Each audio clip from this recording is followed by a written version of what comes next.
years back. But fast forward to 2021, I think we still have locations in our country that have the similar situation, no? Especially in rural areas, no? Fourth, fifth class municipalities where we serve. And the proceeds of the Global 6K run is intended to go to World Vision's water sanitation project. And this aims to provide hand washing facilities to selected areas in the country. And I think we all know that, no? Even the government is campaigning for hand washing. And how can you do that if you don't have running water, no? If you don't have access to water? And that's why we're doing this.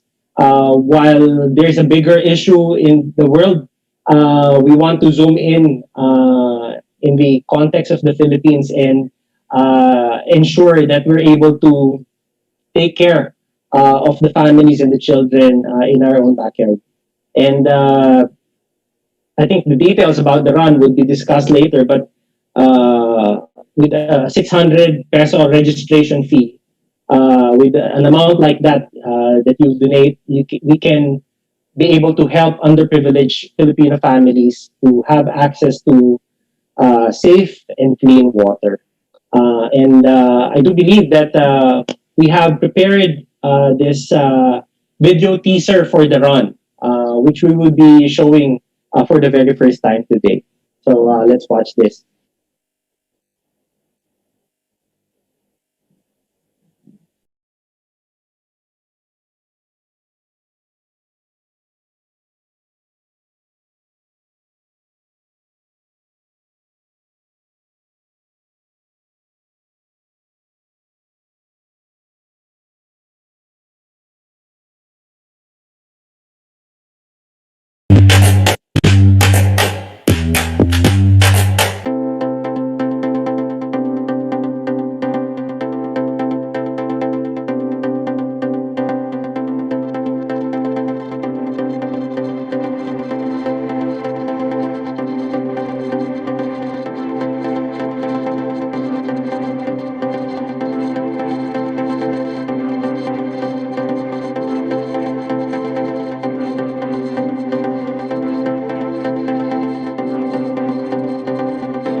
Thank you for that message, Kuya June, and thank you for that video. Through the Global 6K Run, World Vision is making clean water more accessible to communities by building water facilities. These will not only provide drinking water, but also water for hygiene and sanitation purposes, especially since one of the effective ways to prevent the spread of COVID-19 is through proper hand washing. To discuss more about the WASH, WASH initiative that Global 6K is supporting, please welcome Neth San Valentin, World Vision's Technical Program Manager for Health and Nutrition. Yes. Good morning to all of you. To give you a background, what we need now, not just in the Philippines, but across the world, is an age appropriate, culturally sensitive, and gender responsive water, sanitation, and hygiene services. And this is very much needed in the communities where World Vision is currently working. We all know that there is an increasing water insecurity and risk of waterborne diseases. And to tap it all, we are amidst the COVID-19 pandemic wherein water, sanitation, and hygiene is much needed. Clean water, as we all know, is essential to protect vulnerable children and families. It is actually hard to wash your hands if you don't have access to clean and safe water. And we keep on drumming up the point that you need to wash your hands, you need to make sure that your surroundings are clean. But how can families in the communities do that when they don't have access to water? And as mentioned by Kuya Jun a while ago, he himself witnessed how difficult it is to have access to safe and clean water. And we all know at World Vision that every child deserves the right to clean and safe drinking water, not just for washing their hands, but for them as well to be able to consume clean water because we wanted to avoid waterborne diseases. And the fact is that water scarcity across the globe means that more time is spent in collecting water and less time is allocated on activities with economic gains. And this is particularly hard for women. Why am I saying this? Traditionally, across the globe, women have the household role of providing water for the family. And while we continue to advocate for gender sensitive programming, as I mentioned a while ago, culture still plays a big role in how we bring our services to the communities. So, a fun fact as well, if you would, but for me, this is a sad fact because carrying water takes up to 85% of women's energy intake to move back and forth 6 kilometers or more in some areas to get access to clean water. And we're not yet talking about safe water, but just for them to have access to clean water. And traveling long distances for women and children would mean that they are at risk. And what are these risks? These risks include physical abuse and harm when they move from their place or their homes to the water source. And that we want to avoid. Through World Vision's Global 6K Run, we will be able to provide children and their families access to clean and safe water. And we want this facilities closer to their homes. And we want them as well, not just to have an access, but we want them to have that, what we call a change in behavior. Because sometimes we do make available the water facilities, but sometimes we all know that it takes a long time for these families to change the behavior towards water, sanitation, and hygiene. So, in gist, this is what we are trying to achieve for World Vision, to have that access to resilient water, sanitation, and hygiene services in the communities. Thank you. F, maraming salamat. Hoy guys, ang galing, no? So, akala ko dati, tatakbo ka lang ng 6K, then makakapag-provide ka na ng support dun sa children, pamibigay ka ng water. Yun pala, I heard, ano, sabi ni Nef kanina, parang almost sa worldwide, ang average na nilalakbay ng mga tao para makakuha ng water, hindi pa nga clean water, na ay 6 kilometers or 3.3 miles ata, ganun. So, kaya pala tinawag ito na Global 6K. At saka, hindi pala basta magbibigay ka lang ng tubig. Dapat yung tubig mo malinis. Aside from malinis, dapat accessible, and yun pa meron siyang sinabing resilient. So mamaya pag-usapan natin yan sa Q&A. Ano? Thank you, Neth, for sharing that. So to further explain the mechanics of the Global 6K Run, please welcome Queenie Gavan of Takbo.ph.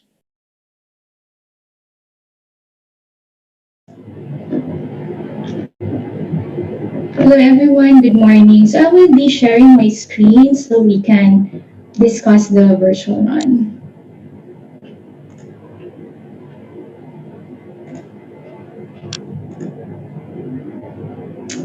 Okay, let me know if you can see my screen. Yes, we can see. Okay.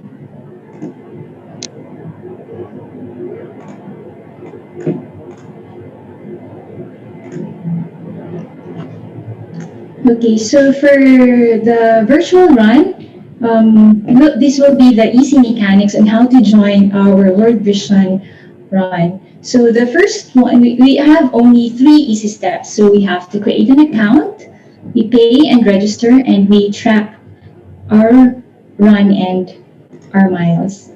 So the first one is to create an account. So all we have to do is visit the website, https up.aqua.ph. You can see it on your screen. So if you are a new virtual runner, a new joiner for the virtual one, you can just create a new account. And if you have joined our previous runs before, you can just log in.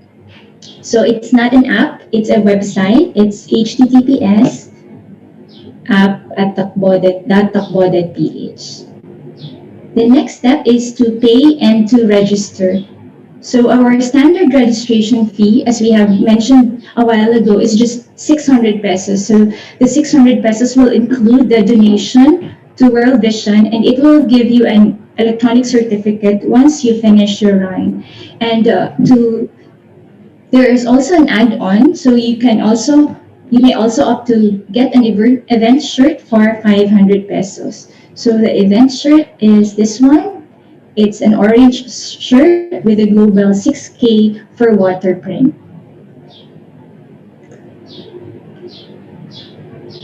The next step is to select your target distance. So the distance that we have is 6K, 12K, 24K, and 60 kilometers. So this is an accumulated run, so don't worry if you cannot run this distance for one running. So you can just run a few kilometers in a given day until you reach your target distance on or before September 15. So for new runners or for beginners, you may choose the 6 kilometer distance. So the last but not the least is you run or you walk and track your miles. So you can use an app in your phone or a smartwatch to track your run. So make sure the app will show your distance and the time of your run. If you don't have an app or a smartphone or a smartwatch, you can also use your treadmill. Just take a photo and just make sure if the distance and the time can be seen as shown in the picture. So another option is your smartwatch. Usually shows the time and the distance. So to track your run, again you have to access the website app.takbo.ph to upload your runs. So again, the three easy steps is to create an account, you pay the registration fee, you run and track your miles, and that's it.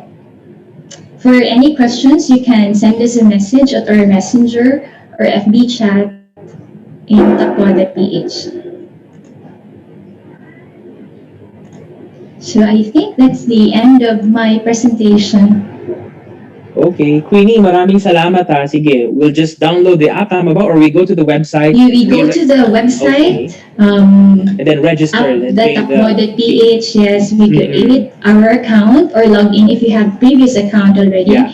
And then that's the same website that we will also upload our Okay. runs. Sige, maraming salamat ha. Later, dyan ka lang kasi meron pa tayong Q&A para sa mga Okay. other questions. Thank you. Maraming salamat, Queenie.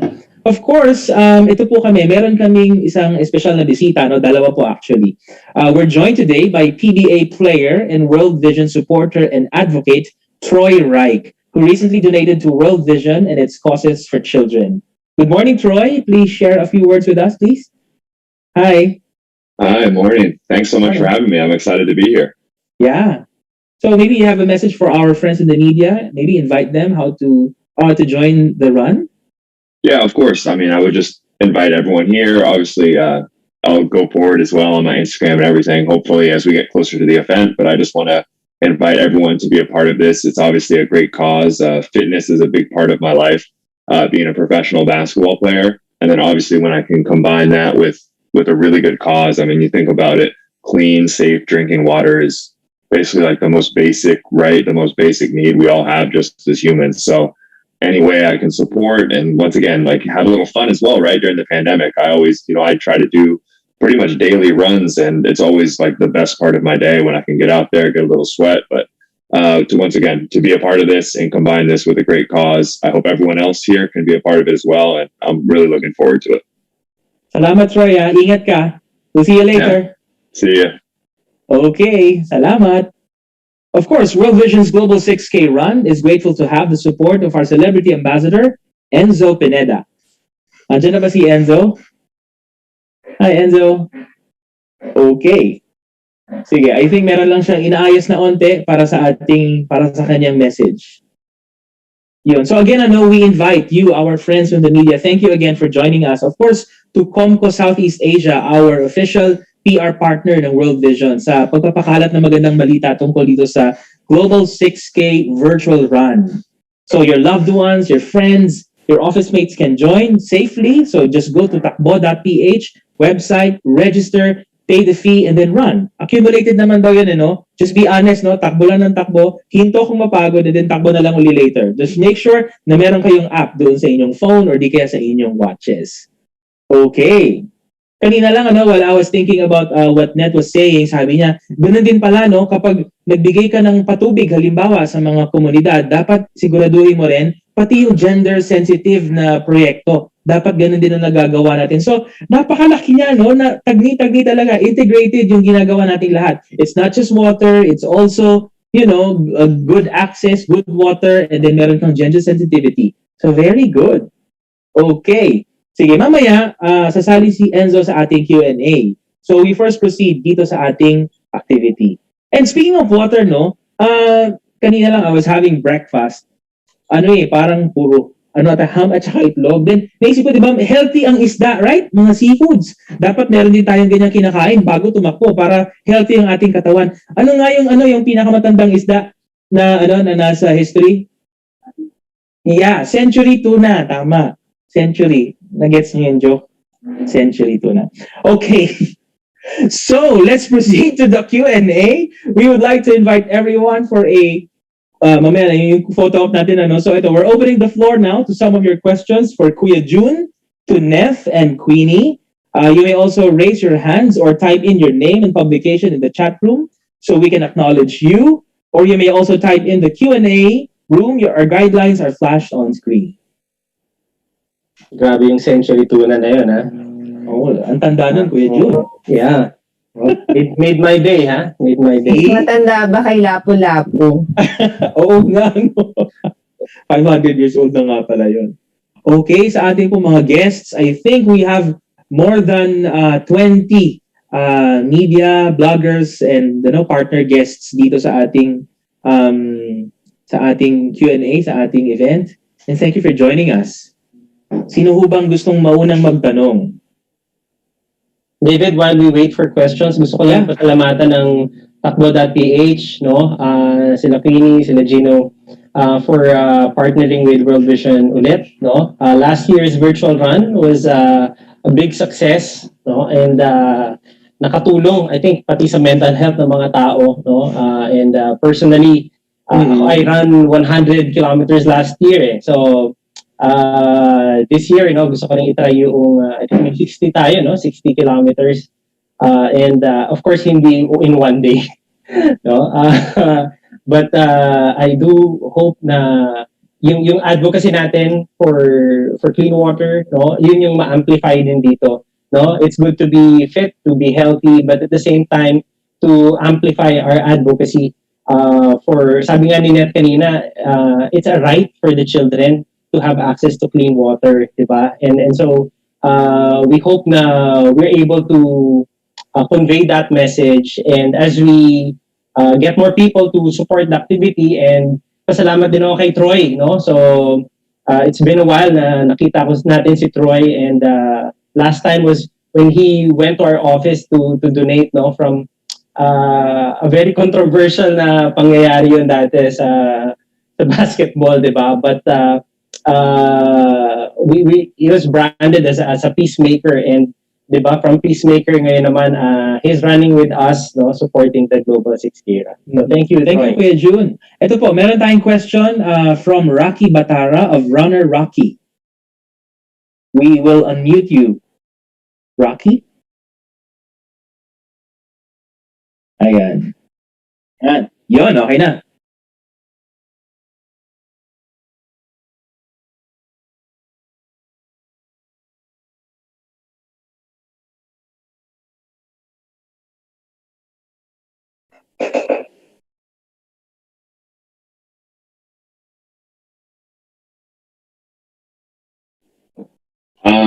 In terms of preparation, I think, the biggest thing for me right now is balancing my team practices, and also weightlifting and the other obligations I have. But just, water, stretching, getting ready, just getting yourself mentally ready. But I really just look forward to it. So I'll probably try to space it out. I'm going to kind of challenge myself and see how many kilometers I can actually do. So I'm excited to see where I can get.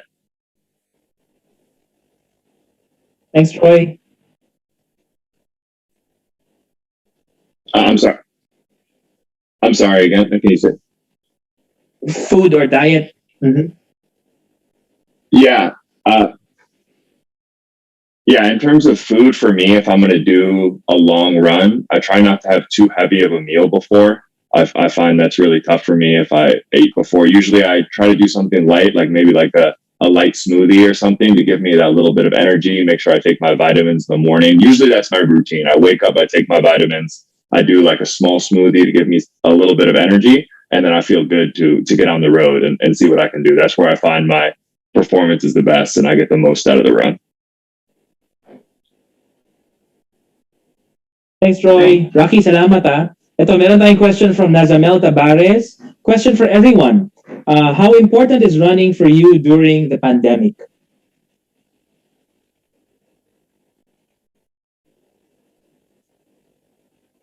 Yeah, ngayong panahon, di ba, very restricted yung ating mga galaw, may quarantine, may lockdowns. Parang, paano mo pa naipupush yung sarili mo na tumakbo? Nitong panahon ng pandemic especially. Kuya June, maybe? Sure, yeah. Ako, ever since World Vision started its run, no, way back 2012, no, World Vision started the runs, yung the actual run, no, not the virtual run.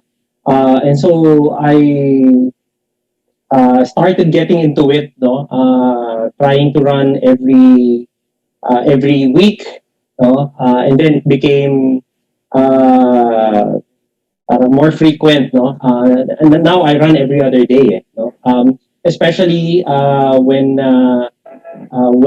GCQ has been announced, no? So it's easier to run, no? I would love to run sa MOA or sa BGC, but I stay in a village where there's a lot of open space. So I make sure that at the start of the day, no, sometimes I would wake up 5:30 or 6 and then would run 4 or 5 kilometers. You know? And as mentioned by Troy, you know, it helps in getting yourself ready for the day. And I'm not a basketball player, no. I'm an office worker, and it helps kasi, especially that when you're working from home, you're always sitting. So I'm able to balance, no, that yung sedentary lifestyle or office setup, and trying to also be active physically. So I think it's good for my mental health as well, no. And ako, I really enjoy seeing a lot of things, no, outside, no, kasi you're always inside the house, so it helps me, no, for to be sane and to be motivated. Thank you. Neil, tanong ko lang, our technical program manager for health and nutrition. Paano ba yun? So, ano ba yung mga dapat na preparations kong gawin kung ako ay tatakbo sa labas? Of course, meron kang social distancing, tama, naka-mask tayo. Ano pa ba? How else do you strengthen your immune system para safe ka na magtakbo sa labas? Of course, prior to that, we all know that we need to have a balanced diet, healthy and nutritious diet. And then second, we need to be, of course, hydrated as well. If we plan to run like 6K or ilan kilometers pa, more than that, we need to be hydrated and be physically ready for that. From the perspective then ng health and nutrition, alam ko we are experiencing Zoom fatigue right now. And it's really important to move more. We need to, of course, think of the energy balance. What we consume and take in, we need to burn that. And it's not enough that we feel stressed because of the thinking that we do. We do feel tired thinking, I know that. But we need to move more and be physically active so we can burn the calories that we consume and take in. And it's really hard at this point because of the built environment that we have. Yan. So in my case, answering that question as well, I need to adjust to that built environment. I live in a building building. So I need to have a combination of running and going up and down the stairs. That's a means for me to move more because I need to burn more calories this time. No more going to the field, to the communities for World Vision. So for me, it's running and walking many flights up and down the stairs. So pwede rin pala yun, ano? So aside from running outside, kung hindi ka makalabas, umuulan or maraming tao, pwede ka sa stairs. Yes. Ingat lang. Wag lang elevator, no? Kasi hindi counted yun. Tama ba?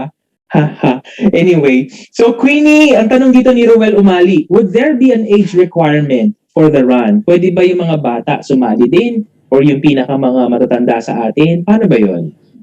Well, so far, we don't have any age restriction for our virtual run since we can do it indoors naman. But let's take note of the protocols because we have safety protocols set by our government. So may mga villages tayo na kahit within the village, kung okay lang yung mga kids, then okay lang sila tumako, but not outside. And of course, we have to make sure na yung parents kasama din with the kids. We don't let them out alone. Yeah. So for now, wala naman age restrictions. So just be mindful of the protocol. So yun nga, we have to wear masks. We have to attend to our kids if they're young. And yan nga, sa mga seniors natin, we need to accompany them as well. And siguro another tip din is if you are new to running, don't go very fast or very long. Like, sign up agad ako ng 60K, ganyan. So, you have to listen to your body. Like, 6K is good. You can do it like 1K for today and maybe another kilometer for the next 2 days, ganyan. So, give your body some rest and listen to your body kung ano yung kaya mong gawin. Sige, I'm new to running. I'll listen to my body. We have 1 month naman eh. Oo, sige. Thanks for the reminder. Kuya Jun, may tanong dito from Brian Ulanday of Philippine Star. Is this the first time virtual run for World Vision is happening? Or in the past, meron na ba nito? Ilan yung ina-expect nating sumali ngayon? This is the second time that we're doing a virtual run. So last year we had one, again with Takbo.ph. I think last year we had more than 600 runners. Right, so I hope we'll be able to reach 1,000 runners this year. So that's one of our goals. Nice, thank you. One question from Arvin Elio of Vintersections: is World Vision implementing the use of some powder solution to filter or neutralize water where water is scarce and dirty? I think this is for Neth. What other ways does World Vision do to bring water in remote areas where there is no supply of water? Paano ba natin sinisiguradong malinis yung mga tubig, and do we do partnerships with the government? Yeah, we have partnerships with other private institutions, particularly in the Agusan Marsh. We have a Phase 4 project already in that area, and we are using solutions to make the water clean. Is it okay to mention the partner? Yes, we are working with PNG on that particular project, and we have reached a lot of families. And if there's comes a time, can share the video as well on how it improved their access to water. Magandang opportunity po ito. In other more remote areas, what we do is that we build wash facilities in those areas. We would focus not just on access to water, but sanitation as well, sanitation facilities. So we have built a lot of wash facilities in schools, in communities. We have those common wash facilities in communities as well. While it is not true to us in Metro Manila, meron pa pong 22.7 million na family nang walang access to safe water sa ating bansa. At ang pinakamataas po na area is in BARM. It's 48% in BARM. And there is still 5% of the total households in the country who use open defecation. So nakakalungkot po yun. Maaring 5% lang yun, pero kung tinignan natin the whole population of the Philippines, that's millions of Filipinos with no access to improved toilet facilities po. Galing, ano? So, napaka-importante talaga, no, that we're presented with statistics para hindi lang hinuhulaan yung mga numbers. And yun yung nakakatuwa, no? For more than 6 decades of World Vision the Philippines, ang dami nang natulungan ng mga bata. Pero yun nga, no, yung mga partners namin, talaga namang nakakatuwa, nakakataba ng puso na sila rin nag-aakay ng ibang mga kasamahan nila para tumulong dun sa mga bata. Napaka-importante na alagaan yun, no? Kasi di ba, imagine, if you'll help them today, di ba, sabi nga nila, kung aalagaan mo yung mga bata na yun today, 10 or 15 years from now, sila na yung mga adults. Di ba? Sila na yung mag-aalaga ng mga susunod na kabataan. So, para lang, di ba, lumalaki yung mga bata natin, yung mga most vulnerable children in the Philippines ng maayos, matalino, malusog, at saka mabait. Importante yun. Mabait sila dapat. David, if I may add as well, lalo na kasi for children under 5, in the first 1,000 days, a single episode of a diarrheal disease is really,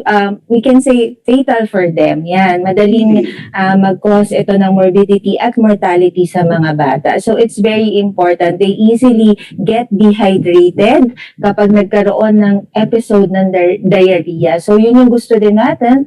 We want to prevent that from happening for children, particularly in the first 1,000 days of life. And World Vision is really clear in its messaging on how we invest in the first 1,000 days, because any cognitive effect is irreversible for these children. So we don't want that to happen. Ang galing, ano? So, medyo siguro, na-research ko rin to yung first 1,000 days. Parang, tama ba, Nef? Ito yung pagkapanganak ng bata. So, that's day 1. Tapos, bibilang ka ng 1,000 days? Ganun ba yun? Hindi. Mula sa sinapupunan, from conception, up to the first 2 years of life, yung golden window of opportunity natin for children.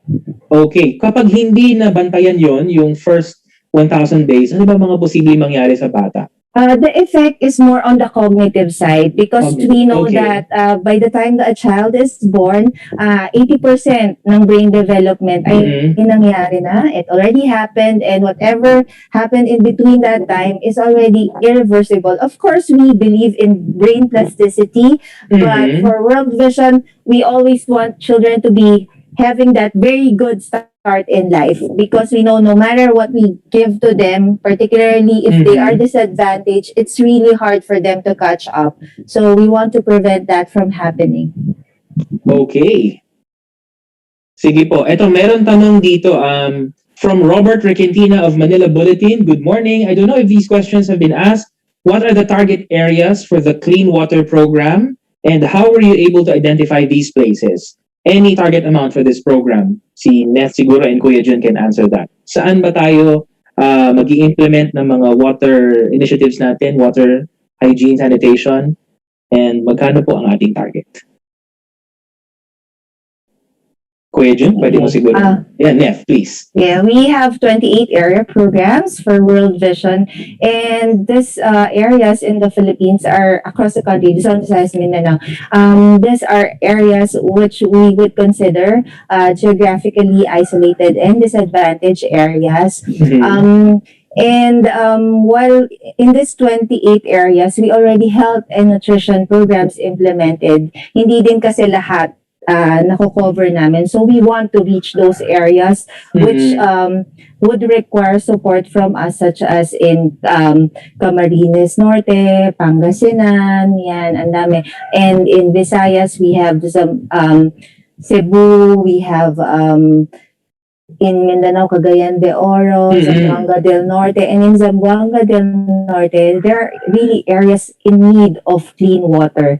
And hindi lang clean water, pati toilet facilities ay missing in those areas. So we want to help those communities. Hindi ko na mabanggit yung 28 na areas natin. But basically, this is where the funds that we raise for this project would go. And it would go directly to the communities where it is much needed. And you would see as well, we have reports of sample portable wash facilities which we have put up as a part of our initiative ngayong may pandemya. Okay, Kuya Jun, yung target natin dito, mga magkano ba yung nakikita natin na kailangan ma-raise?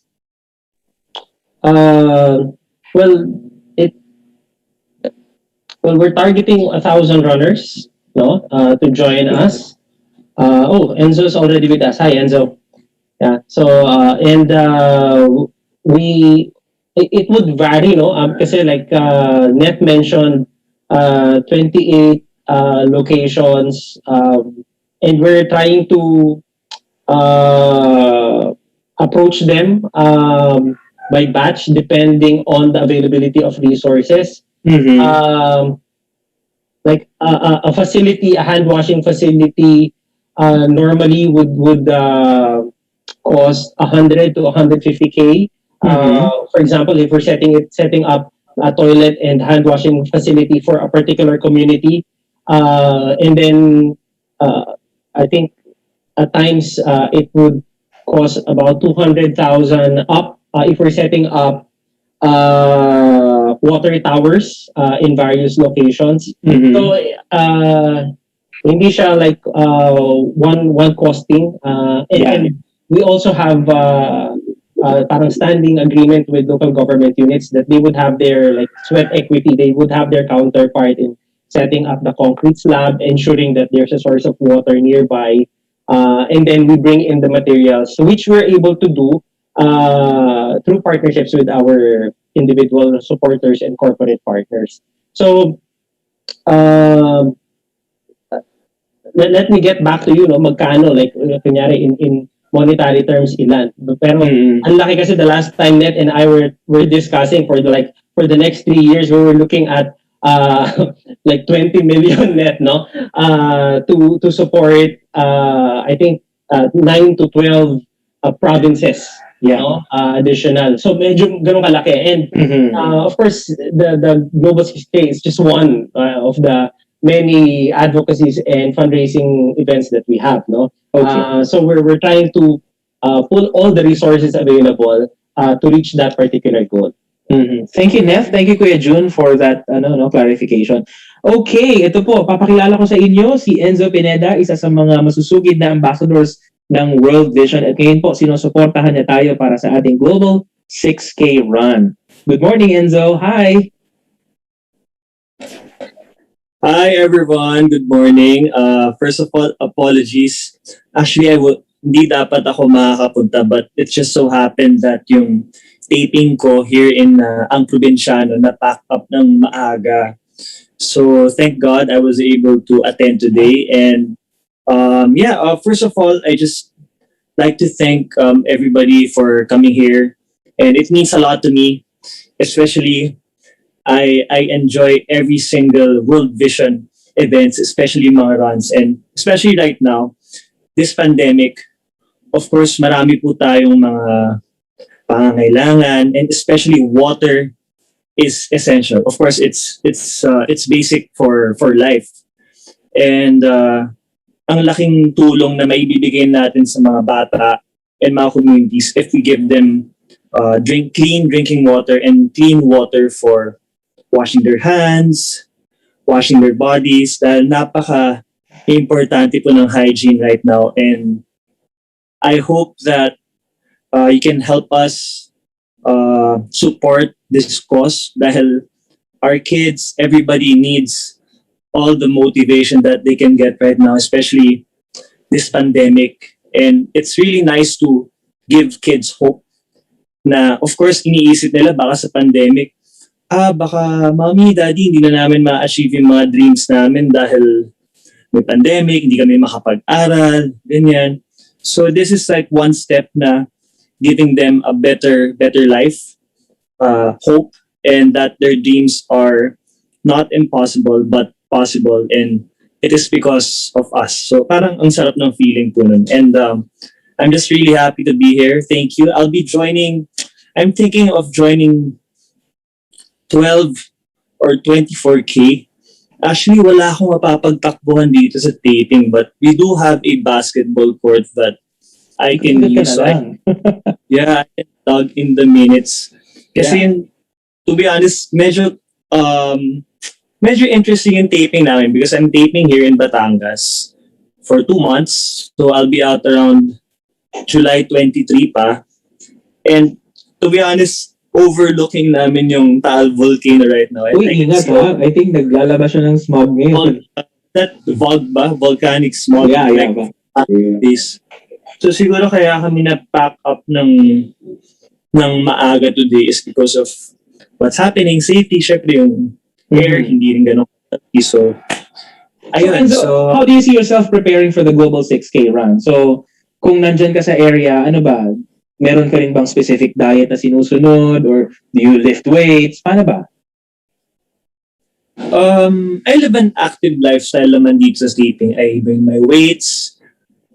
Kaninang umaga, I did jump rope. So, I try to squeeze in a little bit of cardio now and then. But sa running, I'm about to start since, of course, na-dedicated ako sa run na to. And siguro parang I'll just try to squeeze in the work. I mean, consistency is the key naman. It doesn't matter kung gaano karaming effort mo. Pero parang just put in the work every day. And itong 6K, for me, I think for everyone also, kayang-kaya nyo ng mga ilang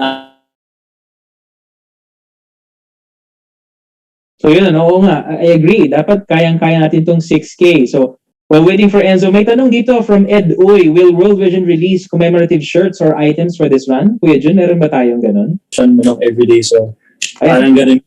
So, yeah. Thank you, Enzo, ha? So, dapat ganun. Meron tayong diet and then active lifestyle. Dapat consistent, no? Na Yes. active.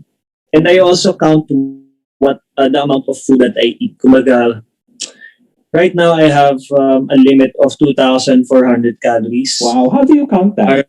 30% is protein, 30% is carbohydrates, 20% is fat. So, yung protein medyo mahirap kasi I need like 240 grams. So, parang one whole chicken is 120 grams. So, one whole chicken is, so, saan ko pa kukunin yung ibang protein. So, parang at least I have my protein shakes and stuff. So, challenge siya pero good challenge. Uy, pareho kayo ni Troy Reich, ha? Siya rin, kanina meron siyang shakedown, no? May iniinom. Very good. Ako din, sinishake ko yung juice. Okay, so Kuya Jun, may tanong dito. Enzo, pahinga ko muna sa gilid. Oh. So si World Vision daw, meron ba tayong i-release na mga commemorative shirts or items for this run? Tanong siya ni Ed Uy. Where is Ed Uy? Ed Uy. Okay, where is Ed Uy? Yeah, I think as mentioned by Queenie earlier, so the registration allows you to donate to World Vision at the same time get an e-certificate.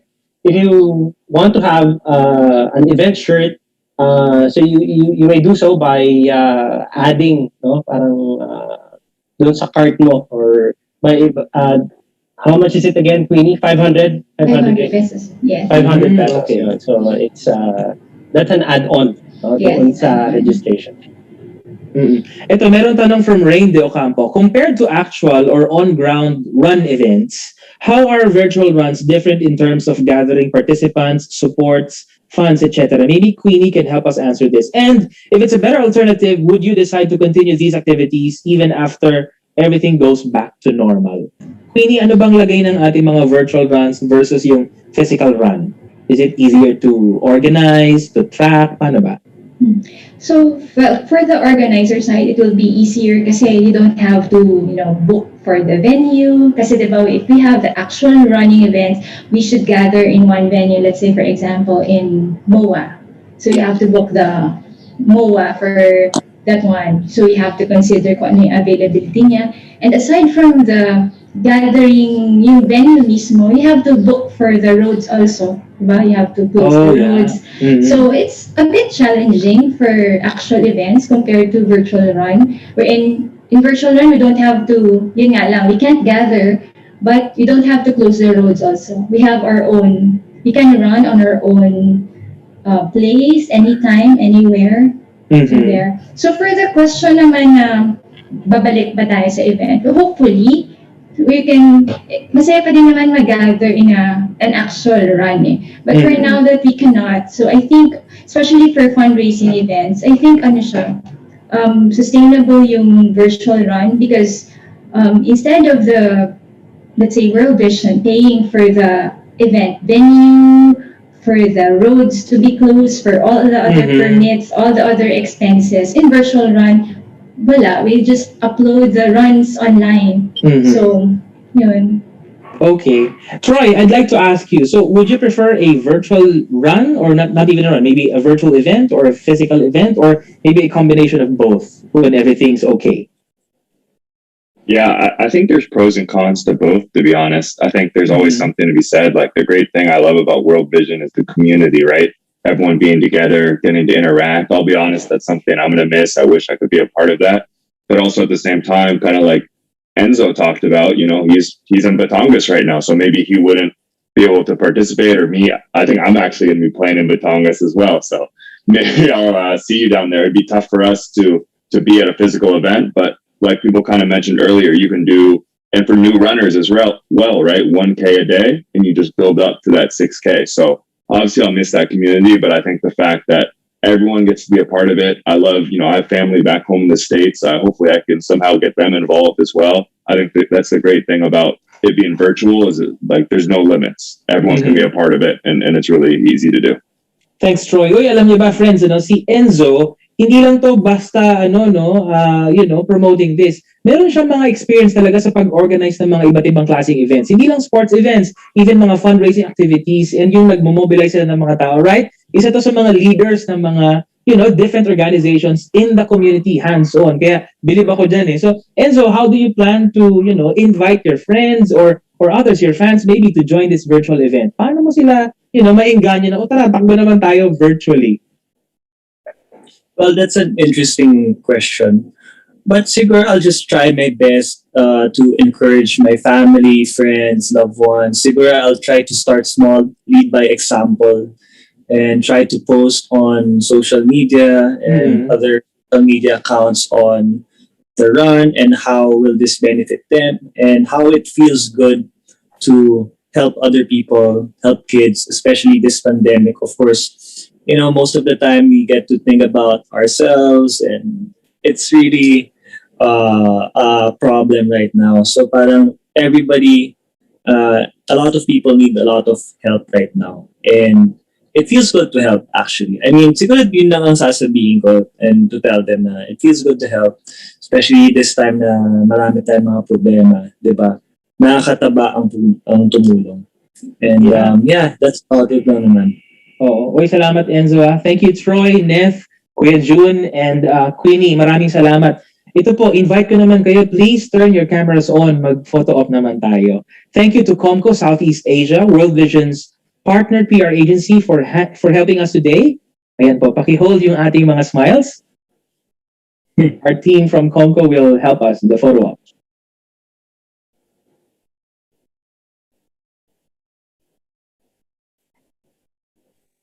Okay, 1, 2, 3, smile.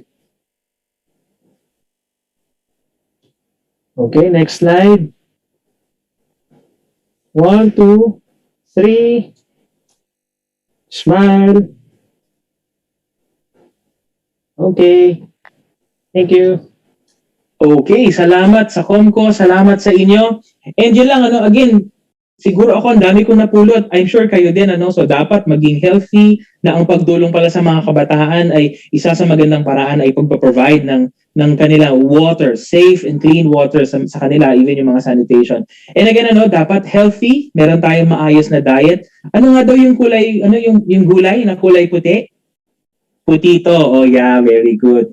Yung mas puti doon, yung gulay na mas maputi doon, mashed potato. Oh, very good. And then syempre, yung pinaka-bossing ng mga puti na yon, potato chip.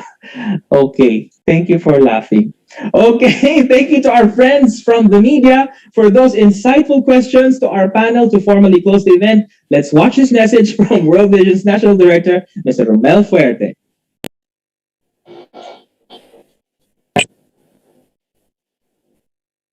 Maraming salamat everyone for joining us today. We really appreciate your presence and your support to World Vision's Global 6K Virtual Run. On behalf of thousands of children, their families, and communities we are helping across the Philippines. Like many of you who are avid runners, we always find ways to continue running, even virtually due to COVID-19. And some do the extra mile by joining campaigns like Running for Children. It has been a life changing experience for me. I virtually ran 100 kilometers for children last June 2020, and since then made running part of my lifestyle. As a result, I'm in a better health condition now. Truly, campaigns like the Global 6K virtual run is beneficial for our own well-being, especially during this time. And as we care for ourselves, we also give hope and joy to children by helping them have access to water and sanitation facilities.